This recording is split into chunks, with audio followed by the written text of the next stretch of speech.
আজকে যে উৎসাহ, যে উদ্দীপনা, যে উন্মাদনা আমার চোখে পড়েছে, কুচবিহার থেকে বিজেপিকে উপড়ে ফেলা শুধু সময়ের অপেক্ষা।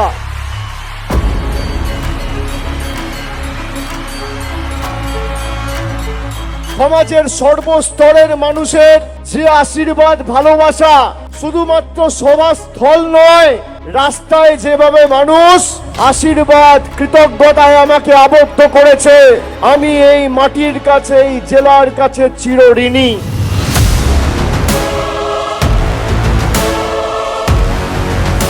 আর আজকে মাঠে যা লোক হয়েছে, দিল্লির নেতাদের বলবো, এই 1/3 মানুষ যদি দিল্লি যায় না, বিজেপির নেতারা পানের জলে ভেসে যাবে, পাওয়া যাবে না। দেখি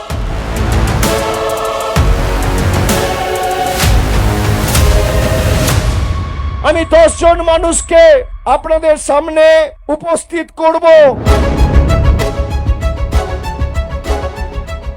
আমার সাথে 10 জন রয়েছে, সবাই কুচবিহার জেলার মানুষ। এই 10 জনকে বিজেপির দালাল ইলেকশন কমিশন আর মুখ্য নির্বাচন কমিশনার জ্ঞানেশ কুমার মৃত বলে ঘোষণা করেছে।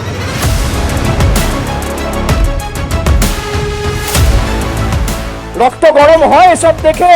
আমার হাত ধরে যে মাসিমা দাঁড়িয়ে আছে, কত কষ্ট, তাও আমাদের সবাই এসছে। আমাদের জল, কল, রাস্তার টাকা খালি নরেন্দ্র মোদী আর অমিত শাহ সরকার বন্ধ করে রাখেনি, আমাদের ভোটাধিকার কেড়ে নিতে চেয়েছে। আগামীর লড়াই এদেরকে উপড়ে ফেলার লড়াই, এদেরকে বিসর্জন দেওয়ার লড়াই, এই ছাইপাশ আবর্জনাগুলোকে সাফ করবার লড়াই।